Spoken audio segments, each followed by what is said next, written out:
Tegu on uusarendusega, majade kompleks, 3-korruselised. Konkreetne korter on siis läbi 2 korruse, 126 ruutmeetrit. Ülemisel korrusel on sisenemine, esik, WC, avatud köögiga elutuba. Ja alumisel korrusel on siis 2 magamistuba, millest ühest on tehtud kodukontor, majapidamisruum ja avar spaalik, vannituba. Korter on väga valgusküllane, avar. Mina sisearhitektina asusin korterit projekteerima maja projekteerimise järgus, et siis sai teha mõningaid muudatusi. Korter ikkagi kvalifitseerub sellise luksuslikuma elukeskkonna kategooriasse, siis miinusteks oli väga väike köök ja kitsas esik. Oli vaja teha köök atraktiivsemaks, funktsionaalsemaks. WC seina arvelt sai siis tehtud köök natuke suuremaks ja tekkinud niši paigutasime pesumasina. Tänu võidetud ruumile pääsesime nurgaköögist. Sai tehtud köögi keskele saar. Saar on moodsa kaasaegse köögi lahutamatu osa. Mitte ainult atraktiivsuse, vaid ka funktsionaalsuse mõttes.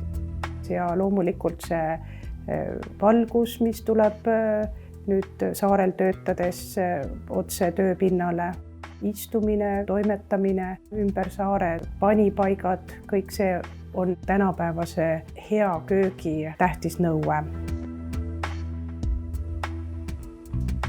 Järgmiseks oli esik, mis võib-olla nõudis kõige rohkem mõtlemist, et selline tavapärane lükandustega või klappustega kapp oleks väga väikse esiku väga väikseks teinud, et oleks avar, atraktiivne ja peidaks ära esikus paiknevad kommunikatsioonid. Seda esikut sai siis kõvasti nuputatud. Kindlasti esik on visiitkaart, ta kindlasti peaks sellist luksuslikuma korteri mõõdu välja andma.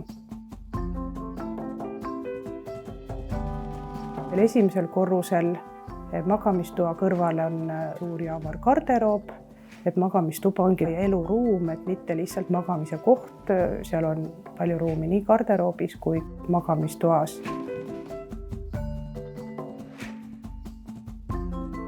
Kontorist läbides jõuame majapidamisruumi. Majapidamisruumis saab edasi liikuda vannituppa. Kogu sisekujunduse aluseks on põrandatoon. Valitud selline beežikas, hallikas, roosakas põrand ja kuna mina armastan väga monokroomsust, ühetoonilisust, siis väga oluline on, et siseuksed, trepp, spoonitud mööbel, et kõik oleks väga sarnane. Ja kui protsessis siis ilmnes, et sellist tooni saavutada oli tohutult keeruline, et näidiseid, mis siin sai tehtud igal erineval firmal, kes selles protsessis osales, oli see tõesti selliseks ülesandeks, et mul paluti teinekord selle tooniga enam mitte välja tulla, sest sarnast tooni saavutada oli väga keeruline. On näha, et tulemus ikkagi oli väga hea, et selline umbmäärane toon, millele on isegi nimetust väga raske anda, õnnestus päris hästi. Järgmiseks oli tekstiilid, mis osutus sama suureks mõistatuseks. Valgus mängis niivõrd suurt rolli, et iga väiksema tekstiili, kardina või padjaga pidime siin objektil erinevas valguses vaatama, sest et sellised ligilähedased toonid päris elus sobima hakkaks ja et nad üksteist ei kahjustaks, on päris oluline. Uksed on MKC-st, kes tegi mitmed peitsinäidised, mida siin kohapeal sai kontrollitud. Aretrepp, kes nägi kurja vaeva trepiga, pidi veel üle selle peitsima. Ja eritellimusmööbliga oli siis sama lugu. Meil on siis need tooniretseptid on meil teada, mässamist on siin olnud palju. Köögisaare fassaadi materjaliks on samasugune umbmäärane värv, see on selline klaasi meenutav plaat, väga vastupidav, kriimustuskindel, löögikindel ja on eesmärk selle sordiini all roosakas, beesika, hallika tooni all ei läheks ka liiga üheülbaliseks.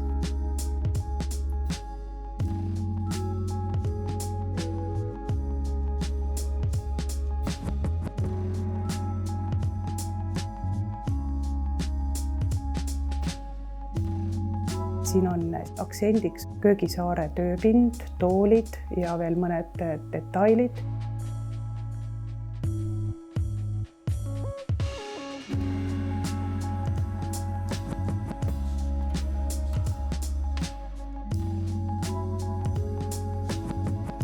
Tekstiilid, ka suitsused, et kogu värvigamma on ikkagi ükski asi siin väga ei domineeri. Valgustite toon, hõbe, ka neutraalne, tagasihoidlik ja kõik muud tekstiilid ka ei ole siin tugevaid kontraste, vaid kõik sulandub põrandasse, sulandub seintesse, vaibad, tugitool, sellised suhteliselt harva kasutatavad toonid.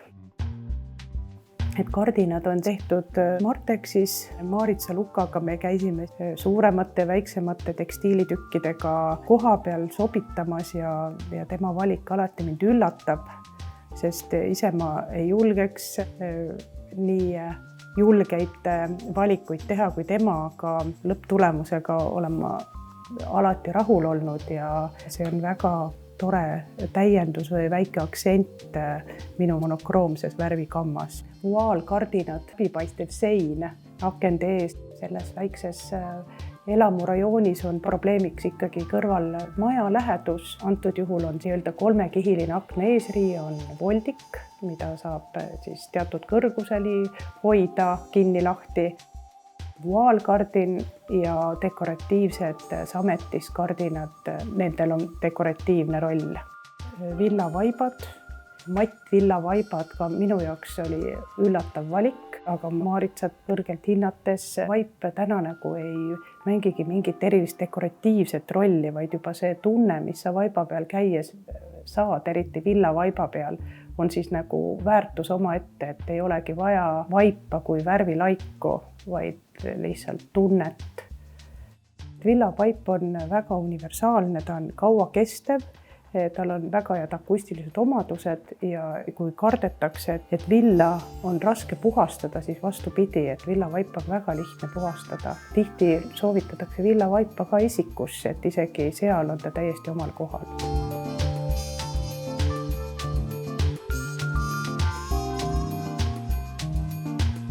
Ruumis on valgus lahendatud karniisides. Karniisivalgus on väga hea lisand päevavalgusele, mida tihti jääb väheks ja pole midagi paremat kui peidetud valgus, mis tuleb ruumi märkamatult. Uhkes korteris võiks olla ka kindlasti üks dekoratiivne valgus, milleks on siis valgusti elutoas. Elutuppas on otsitud valgustit, mis oleks tagasihoidlik, aga samas ka natuke glamuurne. Et siis antud valgusti peal on justkui nagu kristallid, mis annavad ruumi sellist ilusat sära. Söögilaua ja köögivalgusti on Lightpointi valgustid. Pean neid väga erilisteks valgustiteks. Disain on ülimalt lihtne ja väga ilus viimistlus, rääkimata valgusomadustest. Suhteliselt väikse läbimõõduga valgusti valgustab ära suure 1,40 m läbimõõduga laua. Tõesti valgustab väga konkreetselt ainult lauda. Samasugune on ka köögivalgusti. Tal on ka rohkem vormi kui lihtsalt tavaliselt profiilvalgustil ja see koonuse kuju, ta on väga täpselt suunatud saare kohale ja teda on võimalik viipega sisse või välja lülitada ja ka valgustugevust muuta. Köök on avatud elutöö osa ja vaatamata sellest, et ta on nurga taga, silmalt väljas, on siiski printsiibid sellised, et ta igal juhul näeks välja puhas. Tagaseinas on kõrged kapid, kus on tehnika ja ka pocket-kapi uks, mille taha saab panna väiksemad kodumasinad. Alamu koos pesumasinaga nišis. põhiline tegija köögis on suur saar. Saar on mahukas, rohkete panipaikadega, oli jällegi teemaks värvide ja materjalide sobitamine.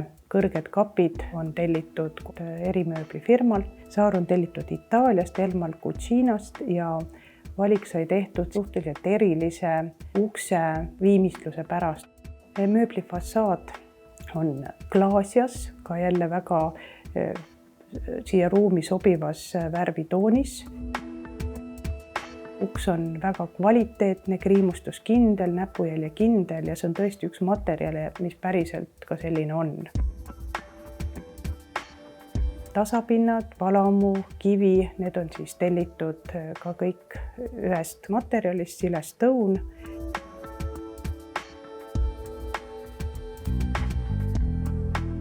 Elutoas on Molteeni mööbliesemed, mis minu jaoks on sama suure väärtusega kunstiteosed nagu maalid seinal või skulptuurid. Need on maailmakuulsate disainerite loodud. Mööblidetailid, mida tunneb siis ära iga disainiteadlik inimene. Ja nende esemete üle olema väga uhke.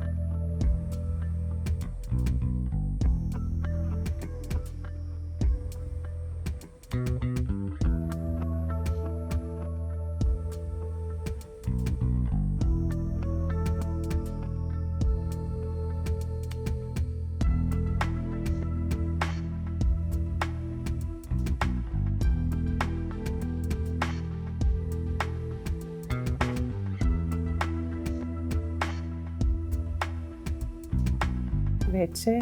Siin on tegu väga kvaliteetse tööga. WC-s on 1,20 m katseri plaat, põrand sein on üks plaat.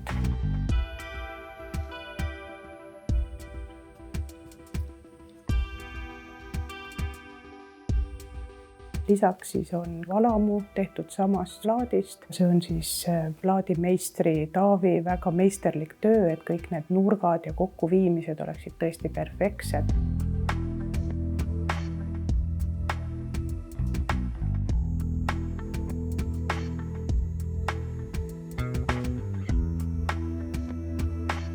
Kuivõrd siis alumine korruse värvikamma natuke erineb ülemisest, põhirõhk on külmematel hallikatel toonidel ja ülemise korruse hallikas roosakas toon on vähemuses.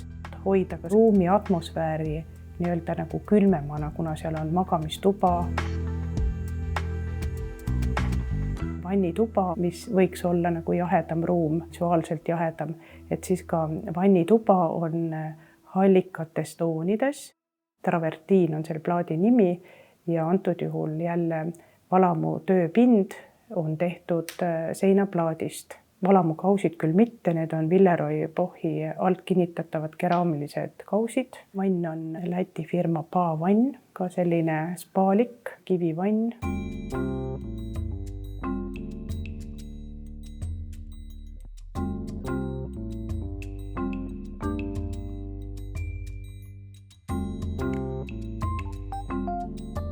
Sandtehnika on siin valitud must, mis enamasti ei ole minu eelistus. Isiklikult meeldib, et kõik sellised elemendid ruumis, mis ei ole primaarsed, nagu abivahendid, et need oleksid tagasihoidlikud ja vähem silmatorkavad, aga antud juhul oli see kliendi soov.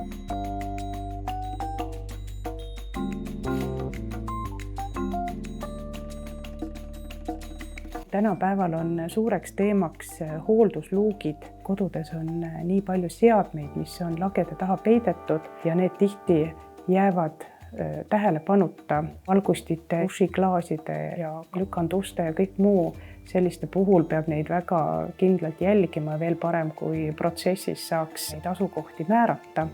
Antud juhul dušinurk sattus olema täpselt luugi all ja seetõttu sai siis dušinurk tehtud veidi eripärane, et oleks võimalik laeluuki avada. Spaast on sissepääs majandusruumi ja spaat ühendab lükanduks klaasist. mille siin on sühistatud lakke, kleini siin, jälle väga suur lemmik. See on peidetud lae sisse ja kui uks on avatud, siis lagi on sirge, et ei näe süvendit, kus uks paikneb laes. Magamistuba on visuaalselt kõige jahedam ruum. Ta on nii-öelda külmades värvitoonides, kergelt hallikas. Need valged hallid toonid omavahel hästi klappima panna. Tapeet, vaip, kapitoon, peegel ja väga väikses koguses on ülemise korruse spooni mõne detaili näol, sealhulgas ka uks ja just eesmärgiga hoida seda terviklikkust. Magamistoas on kõige vabamalt valitud erinevaid vorme, voodi, ümarate vormidega norri tugitool, pitsilised kardinad, tapeet seinas, selline pärlimustriline. Magamistoa garderoobi sai tehtud väike töötamise, meikimise nišš. See on võib-olla isegi mitte niivõrd funktsionaalsetel kaalutlustel, vaid et luua ka garderoobis selline toa atmosfäär, et ole lihtsalt riietumisruum, vaid seal on võimalik muid tegevusi teha. Magamistoa kappi on integreeritud peegel kapi sees oleva kirjutuslaua taha ja sellel on väga kindel mõte. Tasused kitsad peeglid loovad sellist ruumi sügavust, kulgemist edasi, et see jätab alati väga efektse mulje ja just see, kui see peegel on kitsas ja seda on vähe. Kui ta on terve peegelsein, siis ta peegeldab ruumi tagasi ja peegeldab ka tagasi kogu selle segaduse ja kitsa ribana jätab tunde, et me saame veel kuhugi edasi liikuda. Alumisel korrusel kabinet, see on kõige kõrgema laega ruum, põrandapind on suhteliselt väike, et mulle tihti tundub, et tahetakse hirmsasti kõrgeid ruume, aga samas kui see ruum on ruutmeetritelt väike, et siis tekitab pigem niisuguse purgis olemise tunde, et seal on siiski kitsas ja kõrge.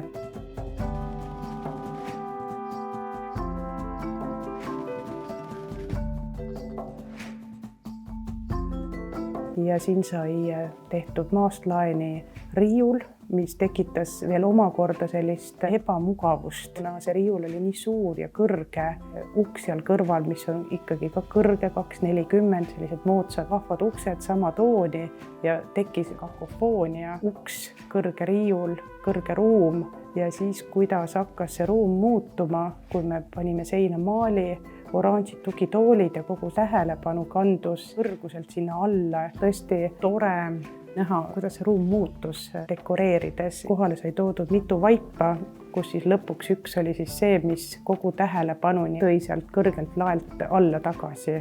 Ja täna me mõlemad tellijaga tunneme, et see on väga hubane ruum, kus on tööd teha ja olla. Selle kodu suurimaks saavutuseks oli, et pääsesime ligi korterile ehitusjärgus, et sai päästa, mis päästa annab. Korter oli muidugi tore, suur ja avar, valgusküllane, aga planeering ikkagi traditsiooniliselt keskpärane. Põhiline, mis on nii-öelda kodu süda, köök, sai korda tehtud, seal sai siiski piisavalt ruumi ja köögi piisavalt atraktiivseks. Ja samuti esik, mida me küll suuremaks teha ei saanud, aga puhtalt mööbliga sai see siiski võetud, mis võtta annab. Sai näiliselt avaramaks muudetud lihtsalt sellega, et selline korralik kapp, mis tavapäraselt esikusse ette nähtud on, sai ära jäetud. Korteri ka üheks väga suureks õnnestumiseks sai kaasatud valgusspetsialist, kes pani valguse kasambi süsteemi abil tööle. Väga kahju, et see süsteem sai paigaldatud pärast, kui juba nii-öelda ehitus oli valmis ja päris palju asju tuli ümber teha. Õnnestumiseks pean seda koloriiti, mis oli tõsine väljakutse ja kogu see valgus aitab nendel pooltoonidel ja materjalidel esile tulla.